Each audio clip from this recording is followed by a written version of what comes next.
Alors bonjour à tous. Alors nous, on va vous parler ce matin d'une enquête que nous réalisons auprès des bibliothèques grenobloises et de leur plateforme numérique qui s'appelle Bebook. Voilà un petit peu de ce dont on va vous parler ce matin. Alors,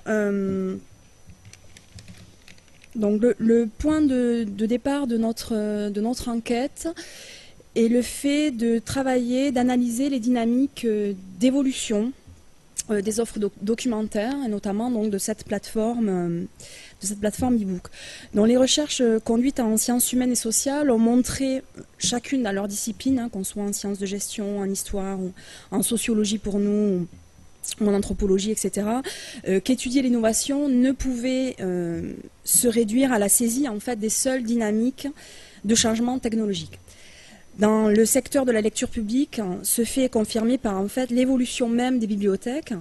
Ces dernières, en intégrant peu à peu dans leur mode de fonctionnement et d'organisation, autant que dans leur collection, diverses technologies audiovisuelles, puis numériques, que ce soit les catalogues informatisés, les documents numérisés, les CD, les CD-ROM, les jeux vidéo, etc., etc. Bon, on pourrait multiplier les exemples de ce fait. Donc, elles ne se sont pas contentées en fait, de répondre à des pressions techniques venant de l'extérieur. Elles se sont très tôt emparées en fait, de diverses propositions techniques afin de les adapter à leurs propres besoins d'archivage, de conservation et puis de médiation. Donc, durant leur histoire, les bibliothécaires se sont continuellement interrogés sur les nécessaires évolutions de leur métier et leur façon de travailler et des offres à la fois mises à disposition de leur public en analysant et en tentant d'anticiper les changements en cours dans les secteurs de l'édition, de la culture, du monde du travail. Donc, en témoignent par exemple les journées d'études organisées par l'Association des bibliothèques français ou ici à l'ENSIB, dont les débats portent régulièrement en fait, sur la nécessité d'adapter les offres, la formation des personnels ou bien les formes de médiation aux évolutions des publics et du contexte socio-technique. Donc, prendre connaissance des innovations susceptibles de faciliter ou d'améliorer l'exercice des missions dévolues aux bibliothèques, tenter de saisir les contours de leur public et de leurs usages afin de pouvoir leur proposer des dispositifs documentaires adaptés constituent des attitudes qui sont largement partagées dans le secteur de la lecture publique depuis déjà des décennies et qui ne se limitent pas en fait aux prestigieuses enceintes, que ce soit la BNF ou la BPI. Donc l'innovation dans le secteur de la lecture publique a été le produit d'innombrables interactions qui sont tissées entre les bibliothécaires, leurs partenaires institutionnels et économiques et leur public autour de nouvelles technologies, de nouveaux modes d'organisation professionnelle et documentaire, des évolutions du secteur de l'édition, littéraire, musical, filmique, etc. Donc, tenter d'y voir plus clair dans les déterminants et les formes d'usage du livre numérique suppose de pouvoir rendre compte autant que possible de la nature de ces échanges qui sont souvent complexes. Donc, on s'intéresse, nous, aux façons dont les offres de services et de contenus, notamment numériques, sont perçues et envisagées par les publics à partir des logiques économiques et institutionnelles qui leur ont donné forme. Donc, on vous parlera ce matin d'analyses quantitatives et qualitatives, de matériaux empiriques, de nos enquêtes, qui doivent être en fait contextualisées au regard des choix de conception et de médiation qui encadrent en fait le développement de la plateforme de livres numériques, donc Bebook à Grenoble. Nous aurons ainsi l'occasion de montrer comment en fait, les choix et les contraintes de conception organisent la réception et par voie de conséquence les usages en fait, de cette innovation. Parce que Bebook constitue, pour paraphraser Bruno Latour, une innovation en train de se faire. Et donc il est déterminant de tenir compte en fait, des ajustements qui s'opèrent au sein de la plateforme, des incompréhensions, des hésitations, des évolutions aussi, mais également en fait des ajustements entre les bibliothèques et le dispositif web de l'autre côté. Donc le fait de se rendre dans une bibliothèque ne peut en effet se résumer à une problématique d'accès, pousser la porte et puis s'inscrire, ou de contenu, consulter et emprunter. Donc cette pratique répond plutôt à une série d'interactions, d'ajustements, d'agencements, dirons-nous, conventionnels au sein de la bibliothèque et en dehors. Donc des interactions et des ajustements qui permettent en fait d'en comprendre les ressorts, les motivations, les formes, tout ça de façon dynamique. Et nous, on va s'intéresser en fait dans une démarche pragmatique aux échanges tout autour de la chaîne du livre, entre donc des séries d'agencements, d'ajustements, de conventions, donc des allers-retours entre les acteurs, entre des offres en évolution et puis des usages qui sont eux-mêmes dynamiques. Donc faire usage de BeeBook correspond de la même manière à des processus complexes de décision, d'interprétation et d'action qui sont conformés par ceux qui président aux usages du numérique, de la bibliothèque et puis du livre numérique ou non, on le verra aussi. Donc, loin de nous limiter à une analyse des positionnements sociaux et des logiques d'appropriation socio-technique qui chercheraient en fait à éclairer la diffusion des usages de BeeBook dans la population d'usagers, nous avons pris le parti d'étudier les formes de présence et d'engagement des publics au sein des différents dispositifs mis à leur disposition au sein des bibliothèques grenobloises. Donc on a un parti pris méthodologique qui est à la fois le refus du simple technicisme et à la fois aussi le refus d'une forme de diffusionnisme qui survaloriserait par exemple les déterminismes sociaux. Donc on essaie au contraire, également de voir quels sont les impacts sur les services, aux usagers, sur les professionnels, dans une forme un peu plus dynamique. Donc on s'inscrit dans un cadre d'analyse qui est à la fois compréhensif, constructiviste et pragmatique. Donc ce qui nous intéresse tient en fait aux façons dont les activités sont stabilisées, agencées par la production d'un certain nombre de définitions, de conventions qui vont leur donner sens. Donc ainsi, si les livres numériques trouvent une place dans les usages des publics des bibliothèques grenobloises, cela ne peut se résumer à une somme en fait de déterminants sociaux ou de curiosité individuelle, pas plus qu'aux qualités intrinsèques en fait d'un nouveau dispositif ou d'une nouvelle offre culturelle. Donc de fait, les usages se construisent en fait au carrefour d'innovation, de l'organisation et de pratiques préexistantes et de la façon dont les outils en fait vont s'y insérer.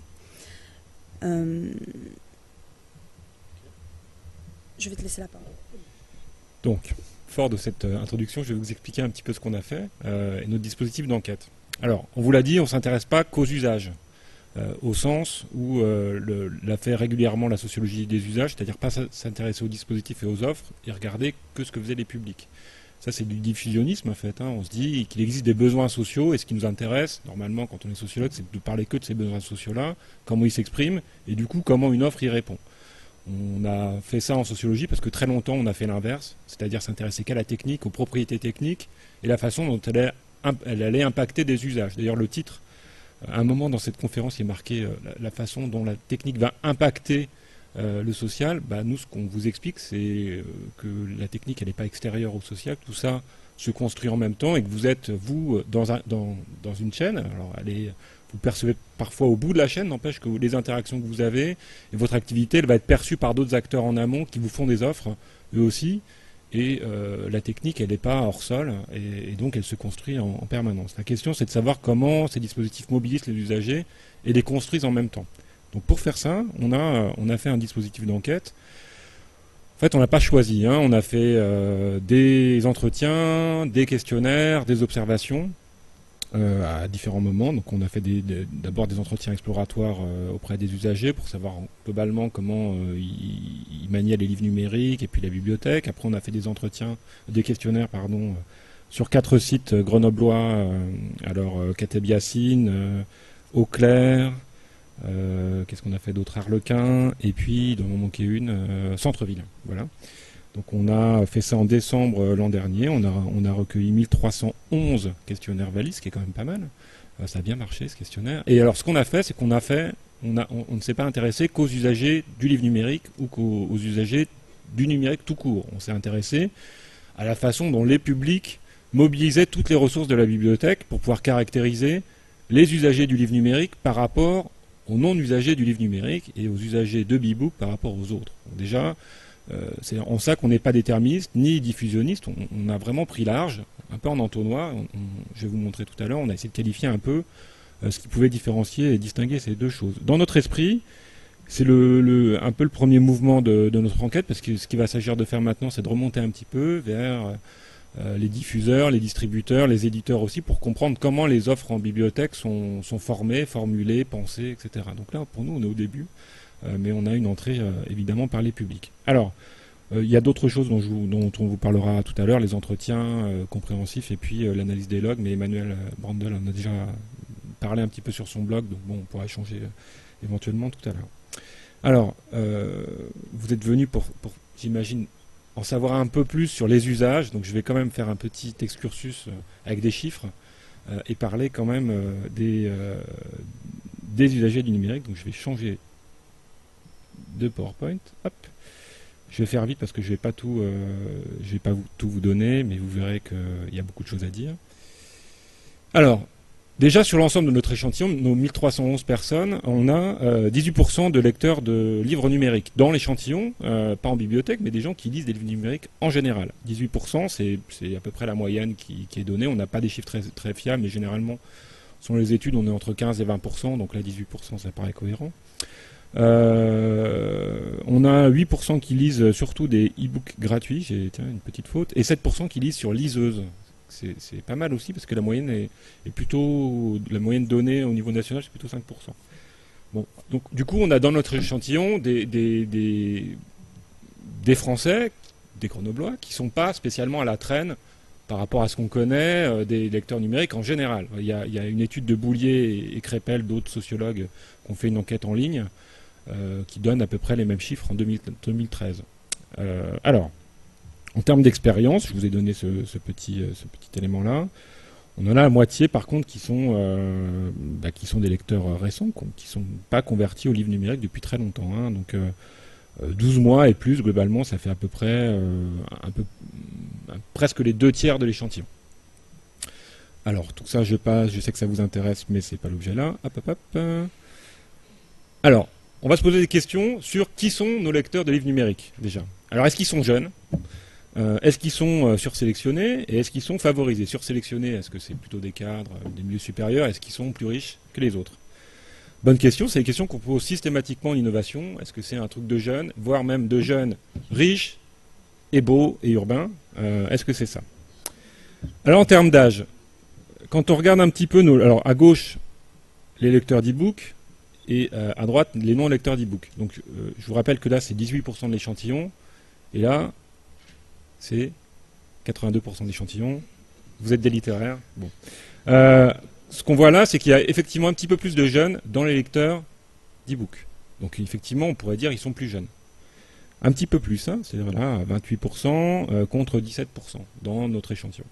Le problème, c'est quand on s'intéresse à l'intensité de lecture, on se rend compte que les choses sont inversées.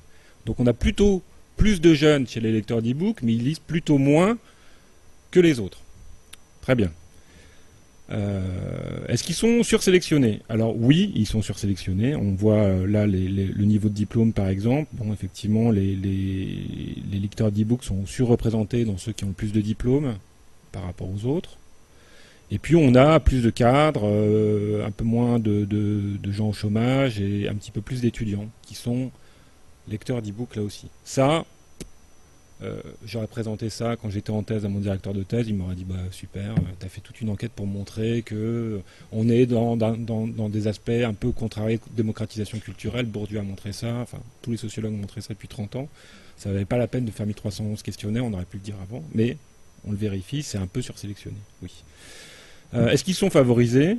Un petit peu là aussi, c'est-à-dire qu'il y a plus de lecteurs d'e-book parmi les gens qui ont des revenus supérieurs, mais là encore, quand on s'intéresse à l'intensité, c'est contrarié, c'est pas si évident que ça. Donc il n'y a pas un effet mécanique du revenu sur l'intensité de lecture, ce qui nous intéresse quand même d'e-book. Donc c'est un peu plus compliqué que ça. Alors, est-ce qu'ils sont jeunes? Oui et non. Oui, parmi les présents, non, parmi ceux qui sont mobilisés le plus régulièrement. Est-ce qu'ils sont sursélectionnés? Oui. Il y a plus de professions et de parcours intellectuels supérieurs.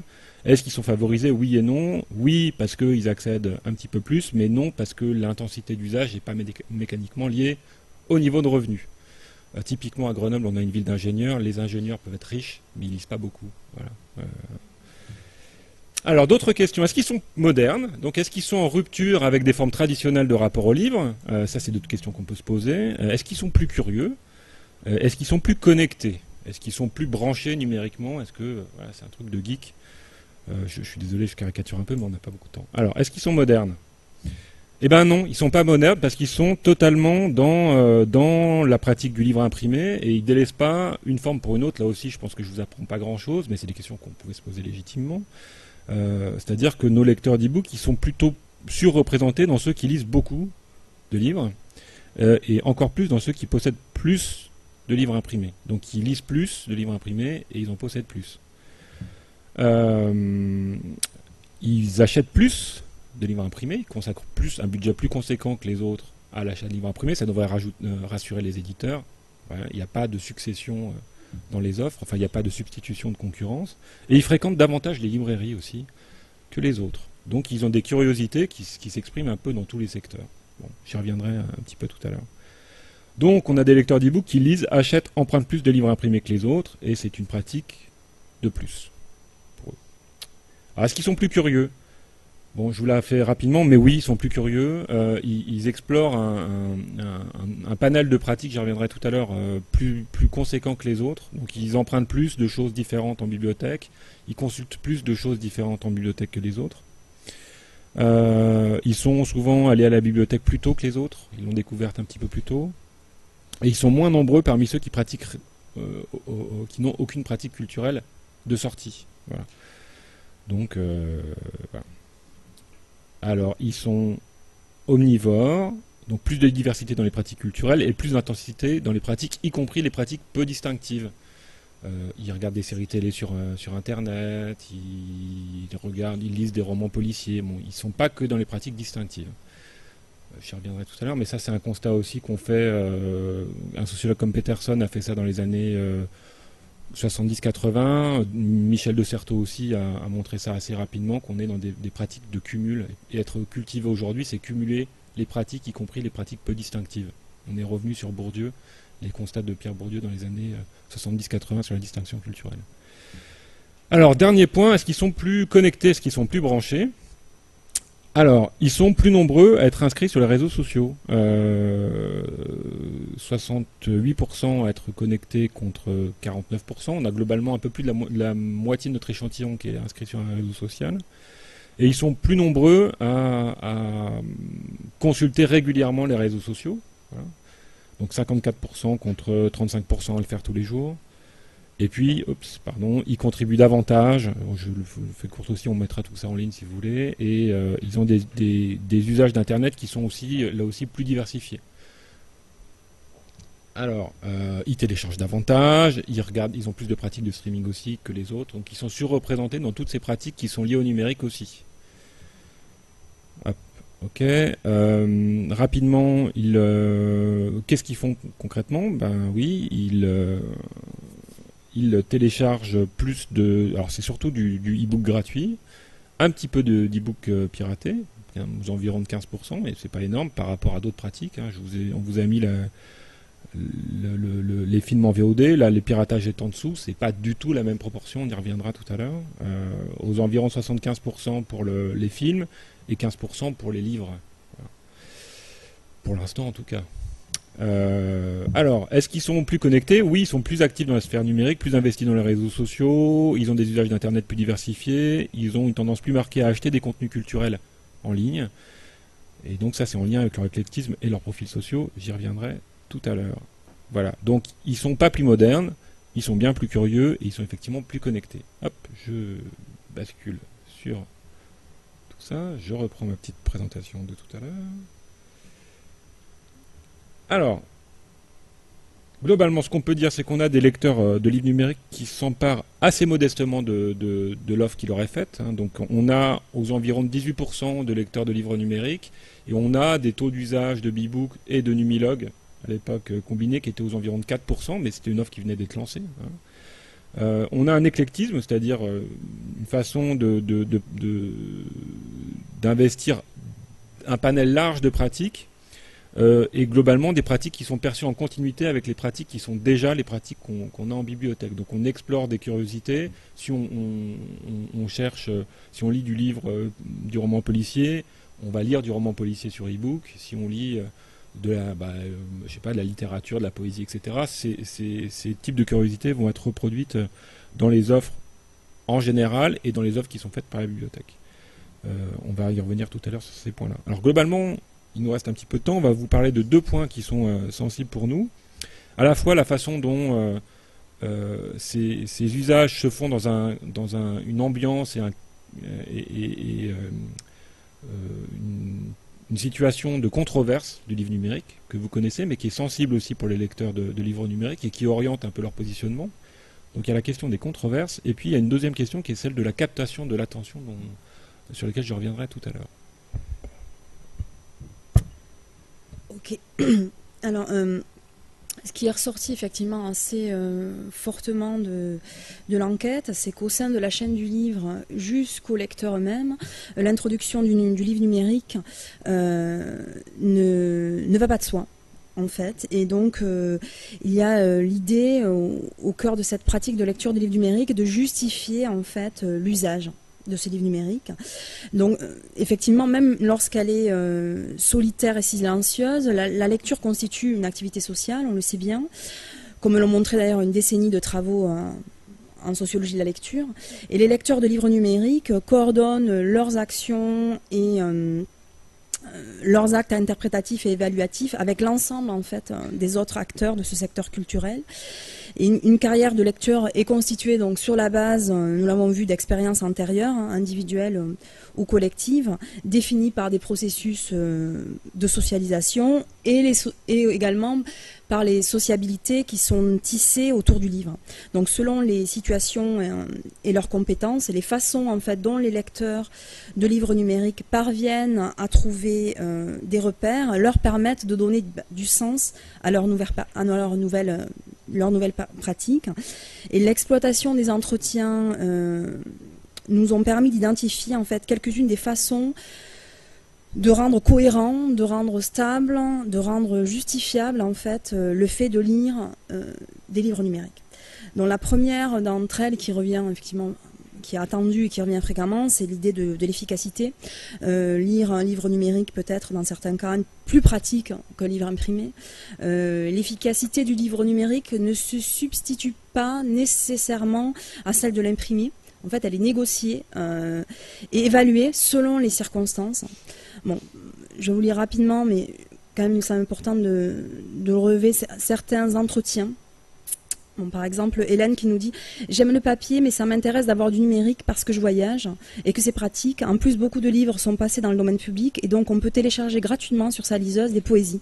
Plein de choses en fait qu'on emporte. On les lira, on les lira pas, on lira 5 lignes. C'est formidable. Moi, j'ai relu des classiques que j'aurais jamais amenés en voyage. » Ou alors, Philippe qui nous disait « Dans les transports, je ne lis que du papier. Chez moi, que du numérique. Et dans les files d'attente, je lis sur mon smartphone. Dans le tram, je lis du papier. Dans les files d'attente, c'est bien, le temps paraît, on s'énerve moins.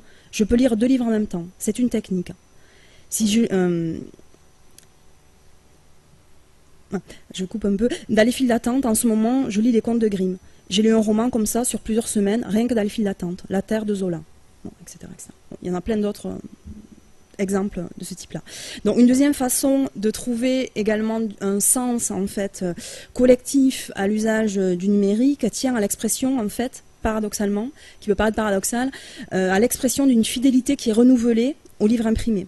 Donc même s'il est possible et pratique, la pratique des e-books, la hiérarchie en fait des valeurs est conservée. Le livre imprimé, le livre papier procure des émotions plus authentiques que son homologue numérique. Ça aussi c'est quelque chose qui est revenu régulièrement dans les entretiens. Par exemple, Marie, je reste encore attachée au format papier, je fais beaucoup de brocantes, de déclassements, j'achète aussi beaucoup en librairie, donc je reste attachée et souvent j'ai les 2 formats, électronique et papier. Ou alors Joël qui nous dit « Entre le numérique et le papier, j'ai pas les mêmes sensations et quand je lis un article du Monde ou un livre par exemple, je suis surprise par mes réactions. J'ai l'impression de lire au kilomètre sur tablette, c'est pas du tout le même style de lecture. Et des exemples comme ça, voilà, encore un autre, mais c'est un faux prétexte, et les personnes qui sont sur ce support, donc le numérique, ont d'autres supports aussi. Ça ne les empêche pas d'acheter des livres en fait, j'ai piraté beaucoup, et ça ne m'empêche pas d'acheter des DVD et des CD.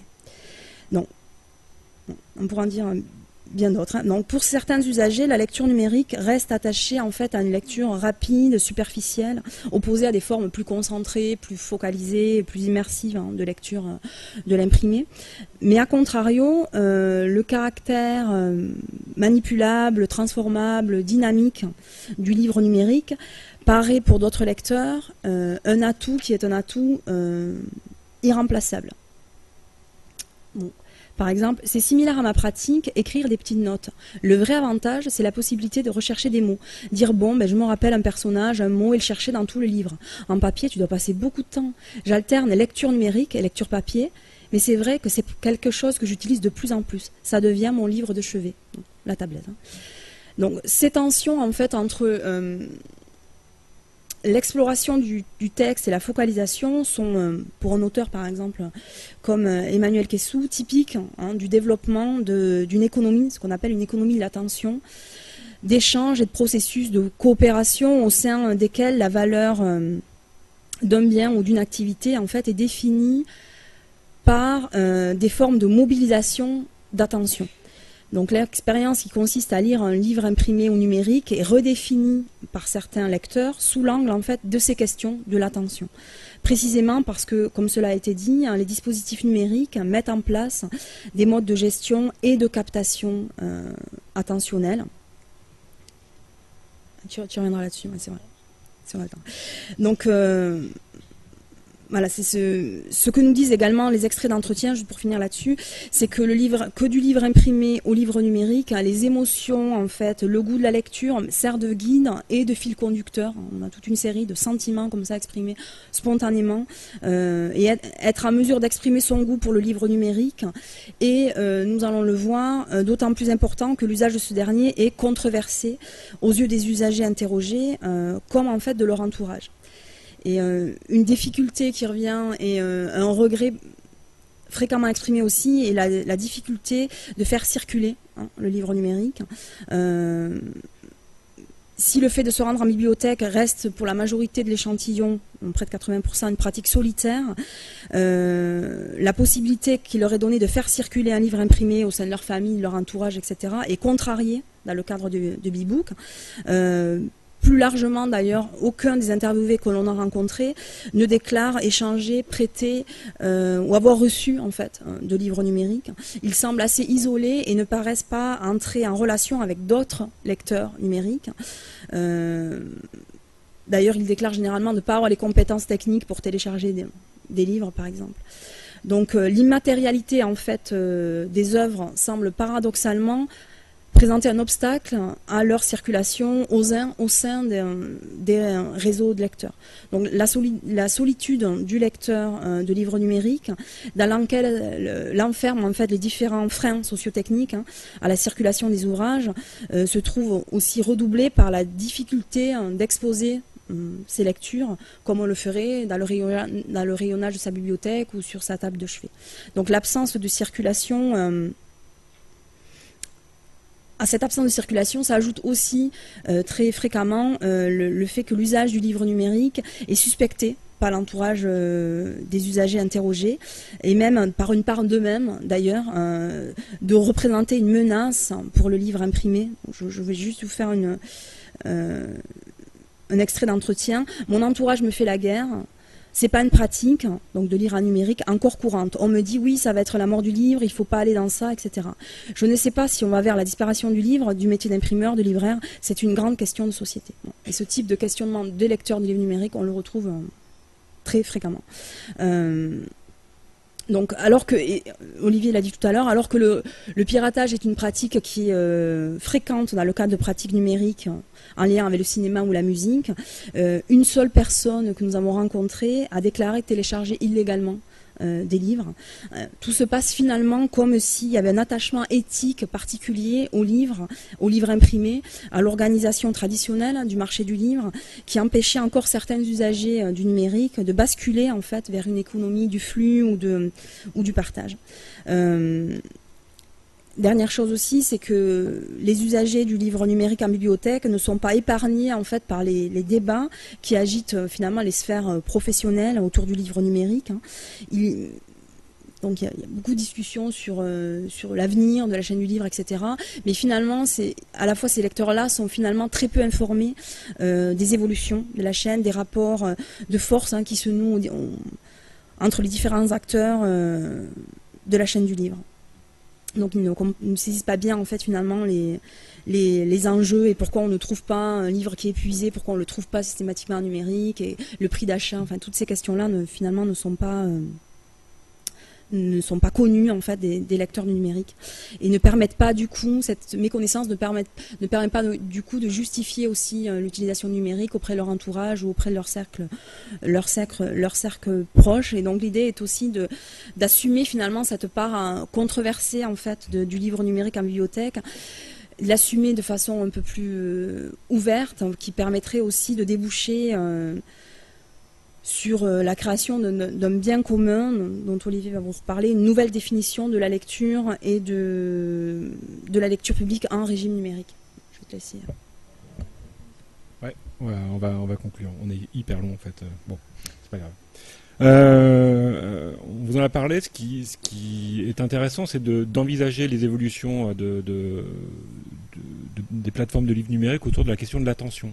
Alors on est sur un marché numérique, mais surtout on est dans des offres qui sont nouvelles et qui, par définition, n'ont pas encore mobilisé un public dont on sait beaucoup de choses. Donc les jeux sont encore ouverts. Alors ce que nous apprend la sociologie, c'est que tout concepteur et tout promoteur d'une nouvelle offre dans une situation d'innovation va se raccrocher à ce qu'il sait des publics qui sont distants, qui ne sont pas encore mobilisés, éventuellement même va créer des figures absolument nouvelles de ces publics-là. À ce titre-là, il faut comprendre que Bebook, comme tout dispositif, construit son dispositif technique tout en construisant ses publics.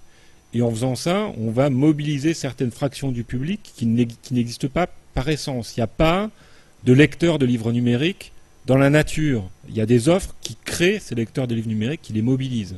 Donc il y a un aspect dynamique, de la même façon qu'il n'y a pas d'usagers des bibliothèques, vos dispositifs forment des usagers des bibliothèques. Alors c'est plus sensible au moment de l'innovation quand les choses sont pas encore posées et stabilisées.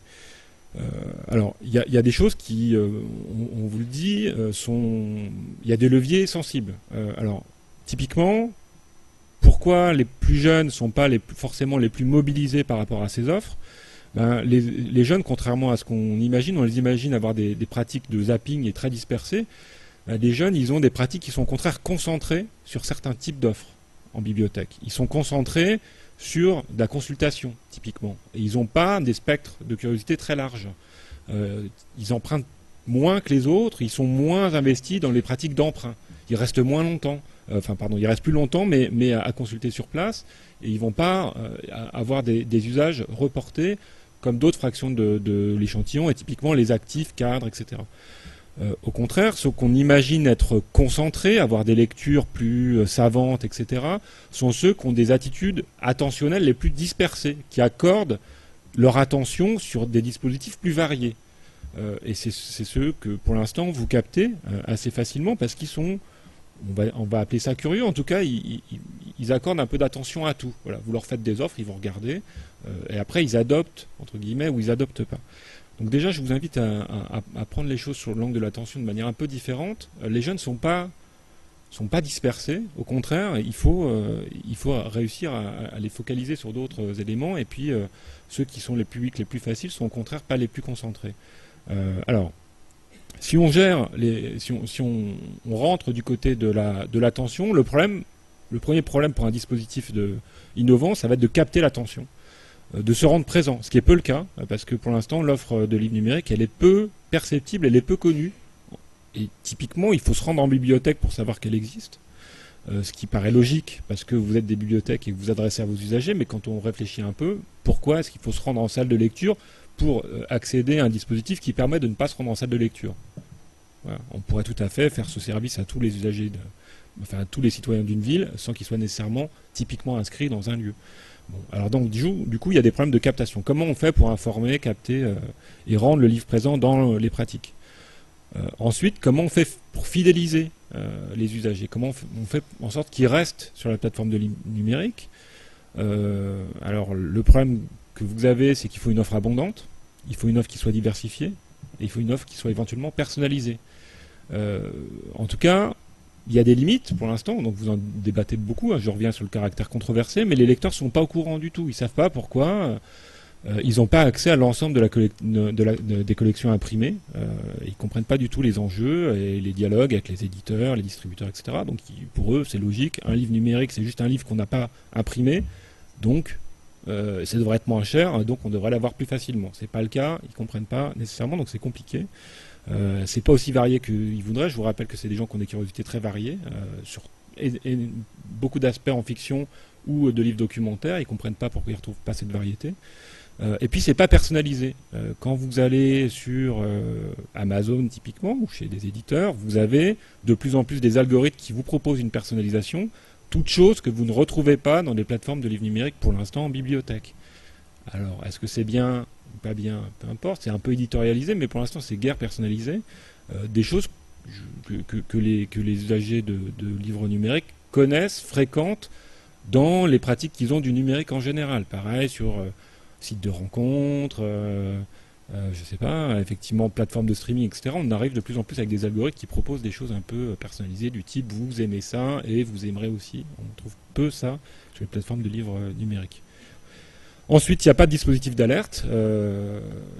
Des choses qui existent aussi par ailleurs. Ben voilà, on n'est pas au courant des nouveautés, on n'est pas au courant des événements sociables qui existent et on n'est pas sur ce qu'on appelle un bien d'expérience. Je vous renvoie aux travaux de Patrice Flichy sur les amateurs. Consommer ou fréquenter des produits culturels en ligne, c'est fréquenter des produits dont on va parler, ou des œuvres dont on va parler, et on va en faire quelque chose qui dépasse simplement le fait de les consulter ou de les lire soi. On va les mettre en circulation, une circulation qui soit sociable. Donc l'enjeu, c'est de faire advenir pour les bibliothèques un lire ensemble qui éventuellement prennent des données d'usage et qui fasse advenir une expérience communautaire sociable. Alors je vais caricaturer, je m'en excuse, parce qu'on n'a pas beaucoup de temps, mais on pourra en discuter. Pour l'instant, les données d'usage sont peu présentes, elles sont peu utilisées, et en tout cas, elles ne sont pas utilisées pour personnaliser ou créer quelque chose en ligne. Voilà. On imagine que quand on est en bibliothèque, et c'est votre travail, vous n'êtes pas dans le fait de faire découvrir uniquement aux gens ce qu'ils aiment lire. Vous êtes dans l'idée que éventuellement vous pouvez ouvrir le spectre de leur curiosité, et ben un algorithme, ça peut aussi servir à ça. C'est pas forcément vous aimez ça et on vous propose que des choses que vous aimez. D'ailleurs, Amazon est de moins en moins dans ce type de choses-là, puisqu'Amazon est Amazon ou d'autres plateformes sont dans une logique de longue traîne, où ce qui est intéressant, c'est de valoriser toute l'offre. Les éditeurs pourront nous en dire peut-être des choses là-dessus. Donc, de ne pas faire en sorte que les lecteurs aillent spontanément vers ce qui est le plus lu. Les bibliothèques pourraient faire la même chose aussi et créer une communauté en disant, voilà, vous êtes jeune, vous lisez ça, très bien, mais les gens qui sont plus âgés que vous, et dans 10 ans, vous pourriez aller lire ça. Donc gagner un peu de temps, gagner 5 ans, 10 ans, aller directement lire des choses que vous lirez dans 10 ans. Vous êtes ingénieur, vous lisez ça, très bien, parfait. Si vous n'étiez pas ingénieur, vous liriez ça. Et puis on voit bien, du coup, comment ça peut être localisé, contextualisé et éventuellement travaillé équipement par équipement, même si je prends l'exemple de Grenoble, évidemment Kateb Yassine ou les Eaux Claires n'ont pas les mêmes publics, ils n'auraient pas éventuellement les mêmes algorithmes à inventer. L'intérêt pour les lecteurs et les usagers, c'est de travailler sur une mobilisation différente des publics, donc créer différemment des publics, les faire advenir, et si on crée des publics différemment en ligne, potentiellement on créera des publics aussi, on s'y adressera directement, autrement, en salle. Guillaume Matt, Bibliothèque municipale de Grenoble. Donc, je vais essayer de vous expliquer le dispositif qui a permis de faire cette enquête, c'est-à-dire l'interface, le projet, etc. Juste Bibou. qui a un nom très pratique, puisqu'il était tout à fait disponible. Donc Bebook, c'est un projet qui a démarré l'an dernier, officiellement pour le public. Il y avait déjà du livre numérique à Grenoble depuis 2005 avec une offre Numilog. Et en fait, dans le cadre du label donc, Bibliothèque numérique de référence, la bibliothèque municipale a choisi de faire partie des bibliothèques expérimentatrices de PNB et de proposer donc une nouvelle offre pluri-éditeur à ses usagers. Alors ce qu'il faut savoir quand même, dans les usages qui sont déterminés par l'interface, quand même il faut tout de suite le prendre en compte.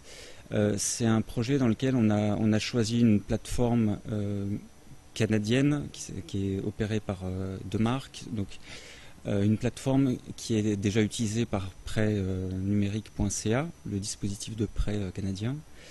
Et donc la plateforme en elle-même est assez contrainte, c'est-à-dire qu'on est un client parmi des centaines de clients, de plus en plus en Europe, mais au départ c'était une plateforme qui a fait ses preuves, donc c'est ça qui nous a intéressés, mais dans laquelle le dispositif est orienté pour être efficace. Donc c'est vrai que ce que disait Olivier sur une présentation qui rappelle les sites commerciaux ou une façon d'éditorialiser les contenus, tout ça, ça fait partie en fait des choix qui ont été faits par l'opérateur, sur lesquels nous, enfin sur l'éditeur de la solution, sur lesquels nous on est assez peu intervenus. Il y a un choix de couleur et notre logo en haut à gauche, mais ça ne va pas forcément plus loin.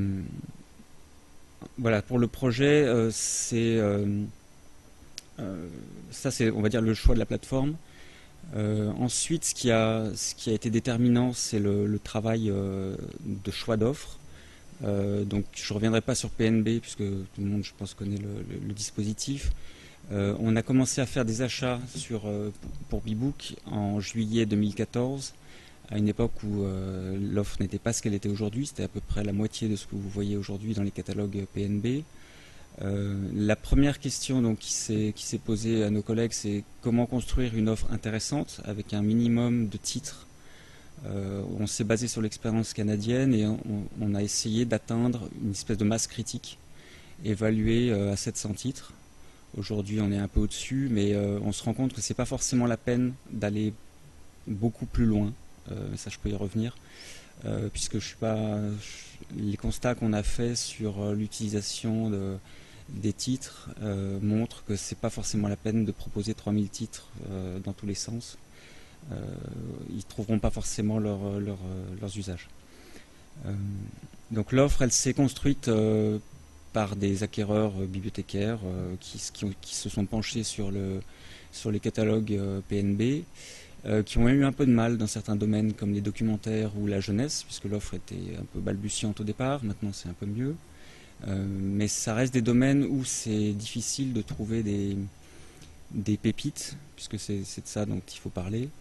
À savoir que aujourd'hui l'utilisation de Bebook elle est quand même tirée par quelques best-sellers et par le travail d'éditorialisation ou de mise en avant qui est permis par l'interface.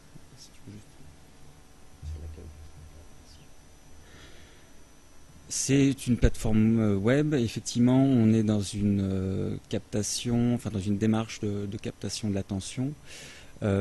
Et ce qui compte, c'est ce qu'on va réussir à proposer en page d'accueil. L'utilisation du moteur de recherche ou le feuilletage du catalogue est tout à fait marginal par rapport à ce que font les usagers sur la page d'accueil.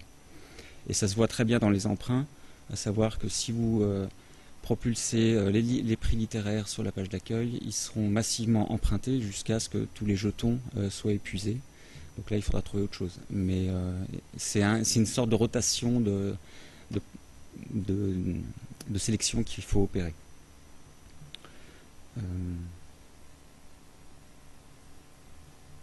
Alors le comble. Voilà, donc le comble est atteint lorsqu'un titre rentre dans le palmarès des livres les plus empruntés, puisque ça c'est automatique. Et là, on obtient un effet que vous connaissez tous sur les tables de retour, etc. C'est-à-dire que le titre est emprunté, emprunté, emprunté, jusqu'à ce qu'il disparaisse. Voilà.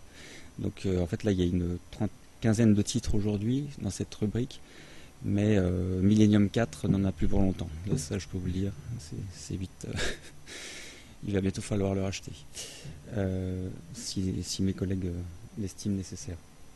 C'est le même phénomène pardon, qu'on rencontre dès qu'on met en avant des prix littéraires. Voilà. Donc c'est en termes de politique d'achat et de politique documentaire, même si on en est encore au balbutiement de notre côté, c'est très intéressant de voir en temps réel ce qu'on fait. C'est-à-dire que si on met en avant une sélection, automatiquement, on va voir que certains titres parmi cette sélection vont être empruntés et d'autres pas du tout. C'est très gratifiant pour les bibliothécaires, quelque part.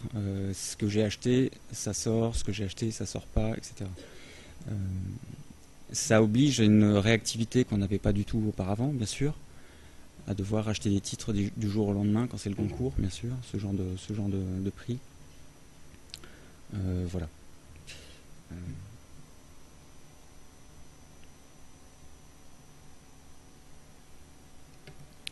Très rapidement quand même pour expliquer la démarche, la fin de la démarche projet par rapport aux équipes donc de Grenoble.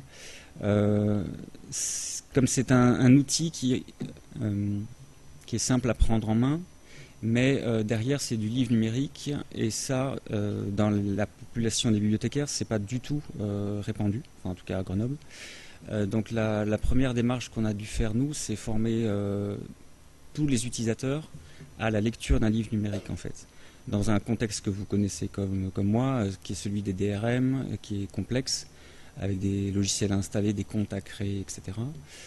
Donc la première étape, ça a été d'acculturer les bibliothécaires à ce nouveau monde où il faut en permanence s'identifier, télécharger, installer des logiciels.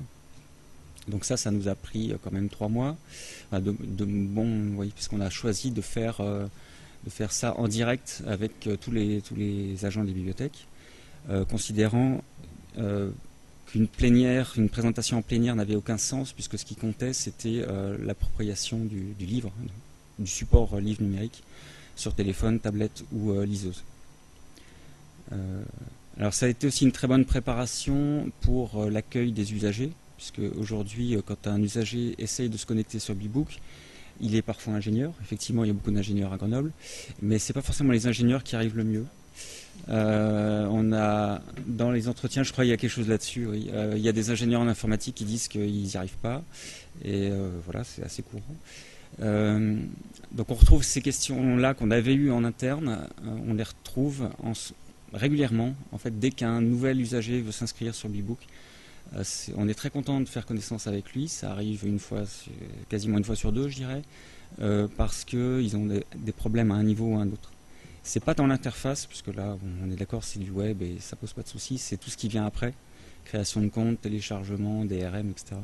Et ça, moi, je suis ravi de faire la connaissance de nos usagers, mais je pense qu'il est temps de leur proposer des choses plus simples, où ils pourraient faire ça à distance, sans être forcément obligés de nous contacter. Afficher les stats rapidement, je sais pas si on a le temps. Ouais. Oui, vas-y, oui. Juste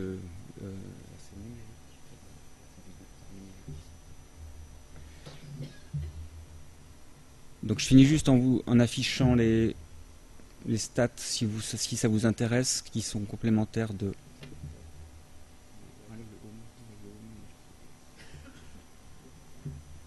Donc Grenoble est une ville qui a choisi l'open data et donc on va publier plus largement donc, nos données d'utilisation.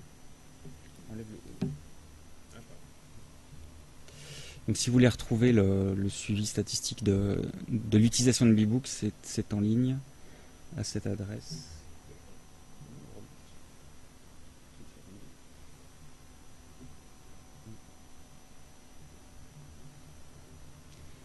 Donc pour l'instant c'est assez basique, on va essayer de publier un peu plus d'informations sur les utilisations pour aller vers les usages cette fois-ci.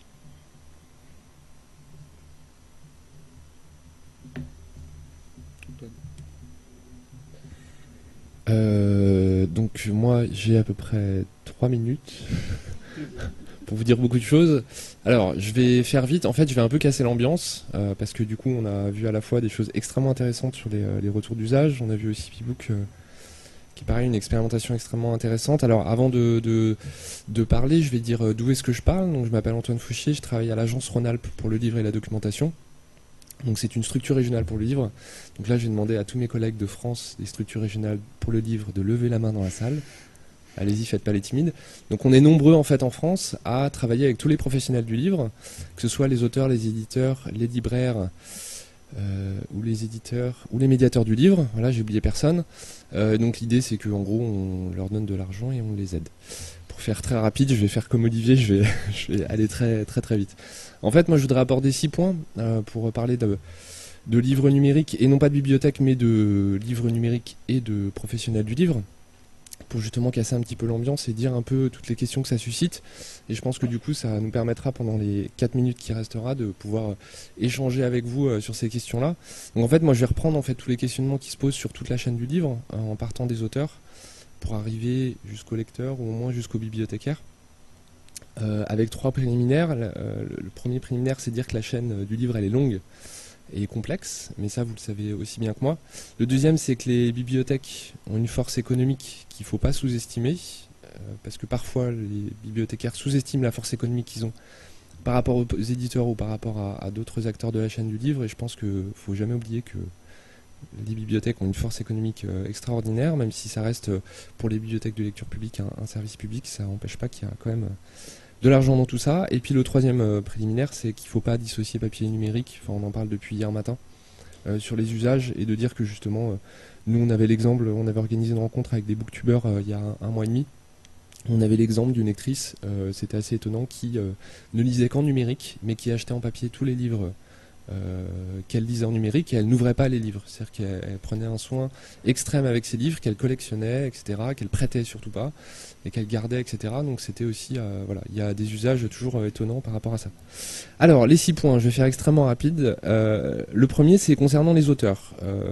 En fait, expliquer le système du prêt numérique en bibliothèque aux auteurs, c'est complexe, et il y a la grosse question en fait de la rémunération, qui n'est pas une question qui concerne forcément directement les bibliothèques, mais peut-être plutôt les éditeurs, de savoir justement comment la rémunération quelle rémunération, comment, etc.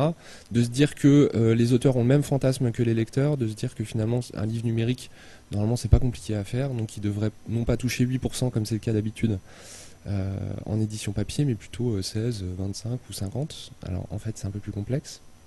Ça c'est le premier point. Le deuxième point, c'est comment les éditeurs, en fait, parce que nous on travaille avec les éditeurs de Rhône-Alpes, qui sont des éditeurs indépendants, comment est-ce que les éditeurs de Rhône-Alpes peuvent proposer des livres numériques dans les bibliothèques de Rhône-Alpes ou d'ailleurs, puisque actuellement aucun éditeur indépendant en Rhône-Alpes ne propose de livres numériques en bibliothèque, sauf expérimentation à la marge, du type on achète un titre directement à l'éditeur, on le met sur une tablette ou une liseuse, etc., etc. Donc pour l'instant, dans PNB, il n'y a aucun éditeur. Donc il y a quand même 120 structures d'édition très actives en Rhône-Alpes, on va dire 100 maisons d'édition en Rhône-Alpes, et il n'y en a aucune qui est dans PNB. Donc ça, c'est une question aussi. Ça va arriver assez vite, puisque du coup, les distributeurs numériques indépendants sont en train de se connecter, et que normalement, dans 6 jours, Immatériel devrait apparaître dans PNB, ce qui veut dire l'apparition d'un certain nombre d'éditeurs indépendants. Ça c'est le deuxième point, je fais vite. Le troisième, c'est que dans le cadre justement d'un dispositif ou d'un modèle de prêt numérique en bibliothèque, comment les éditeurs peuvent intégrer des offres de libraires, c'est-à-dire comment la connexion elle se fait convenablement, puisque PNB c'est pas une offre, c'est un modèle, et du coup comment l'offre proposée par le libraire peut justement intégrer les éditeurs rhône-alpins et indépendants. Voilà, ça c'est un peu mon leitmotiv. Le quatrième point, c'est du coup comment permettre aux libraires aussi de vendre du livre numérique à des bibliothèques sans que cela soit totalement artificiel.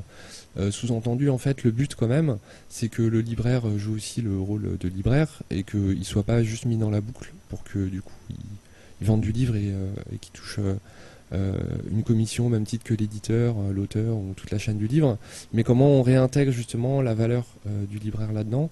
Alors je voulais vous parler de plein de choses mais j'ai pas le temps, mais du coup il y a vraiment cette question aussi qui a été évoquée là pendant 40 minutes de savoir comment on remet du sens, de la valeur, etc. Et qui n'est pas juste une question de flux, de stock, etc. Mais vraiment de comment on peut proposer des titres en adéquation avec un service, etc. Donc ça c'était le 4e point. Et puis les 2 derniers points, le premier c'est comment permettre aux bibliothèques justement permettre aux bibliothèques de proposer des livres numériques d'éditeurs indépendants de Rhône-Alpes, puisque moi c'est mon problème à moi concrètement. Et en articulation avec ça, effectivement, comment construire un modèle qui permet aux bibliothèques, et donc c'est justement l'intérêt du modèle PNB, de permettre aux bibliothèques de proposer justement alors une offre à la fois abondante, donc puisque là il y a quand même 19 000 titres actuellement dans cette offre-là, et que du coup il y en aura bientôt encore plus, diversifiée. Donc là, de mon point de vue, c'est pas encore tout à fait le cas, puisque même s'il y a une offre très généreuse, il y a encore, je pense, du travail pour proposer d'autres types, et notamment tout ce qui est édition indépendante. Et puis personnalisé, mais alors du coup là, on n'est plus forcément sur la question de l'offre, mais sur comment on propose l'offre à des lecteurs. Voilà. Donc c'est bien, j'ai posé plein de questions. Il ne reste pas beaucoup de temps. Et en fait, ce que je vous propose, c'est qu'on a une intervenante du Dialogue 5 qui n'est pas là. Donc Antoine, si tu veux revenir faire la partie 2 de ton intervention, je pense que tout le monde était intéressé par ce que tu as à dire. Donc on peut prévoir ça, que tu reviennes pour le Dialogue 5. À part ça, est-ce qu'il y a des questions quand même sur ce qui a été dit?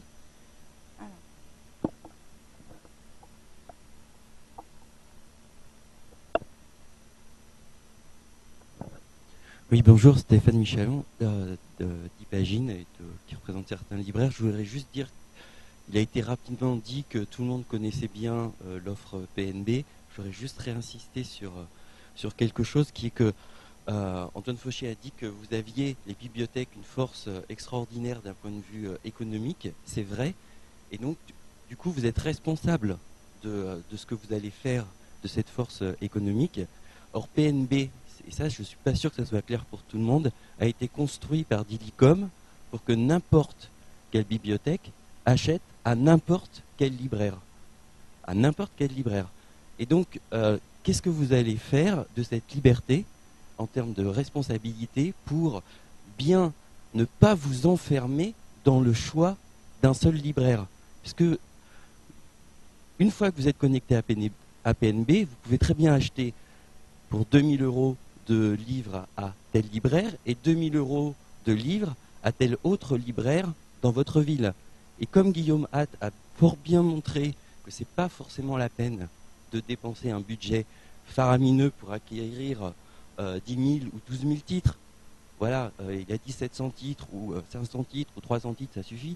Donc ça vous permet, si vous le voulez, de jouer le jeu dont on a besoin, à savoir travailler d'un point de vue territorial avec les libraires qui sont sur votre territoire. Voilà.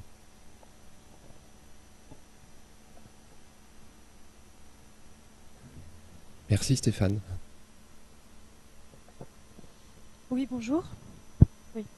Alors moi, je suis très contente d'avoir face à moi à la fois un bibliothécaire de la bibliothèque municipale de Grenoble et les sociologues qui ont fait l'étude, parce qu'il y a une question que je me pose depuis longtemps et j'aurais peut-être une réponse.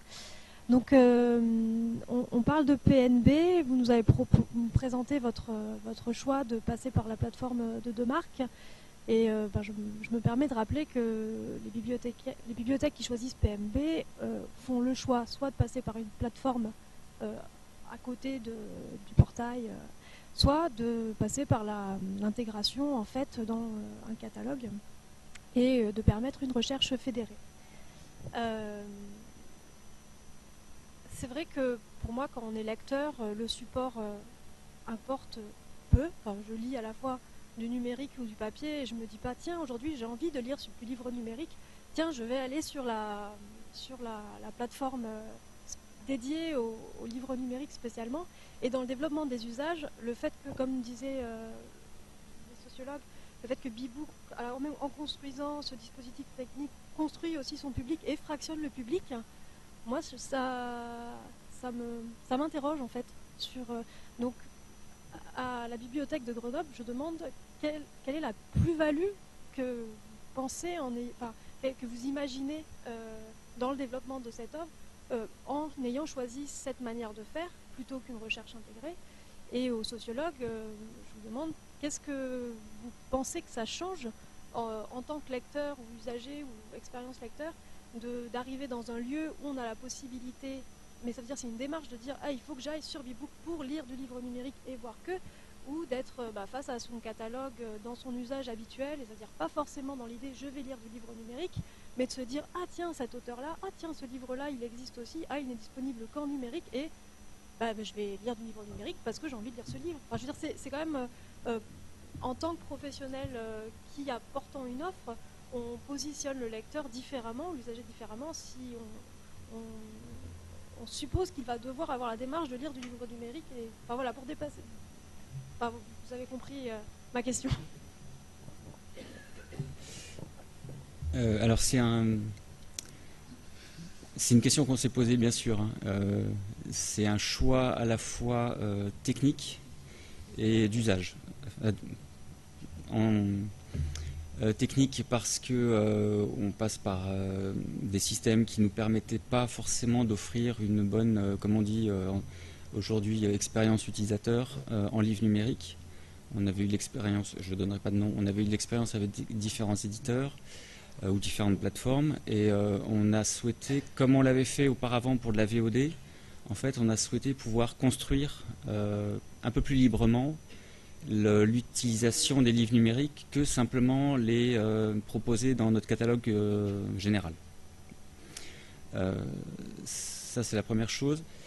La deuxième chose, c'est qu'on avait constaté, alors c'est peut-être un tort, mais peut-être qu'il faudra revenir dessus à l'avenir, mais on avait constaté en regardant l'utilisation qui était faite de Numilog, la précédente plateforme, qu'en fait on était sur des lecteurs spécialisés dans un silo de documents. C'est-à-dire qu'ils étaient focalisés sur le livre numérique et ce qu'on a voulu leur proposer, c'est la meilleure interface pour du livre numérique.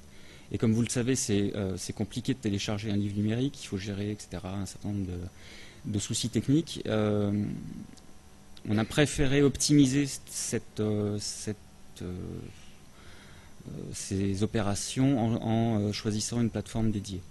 Alors, on n'est pas du tout sûr d'autres choix, effectivement, à tel point que en fait, les notices que vous voyez dans Bebook, elles sont aussi chargées dans le catalogue général, mais elles renvoient sur Bebook. Voilà.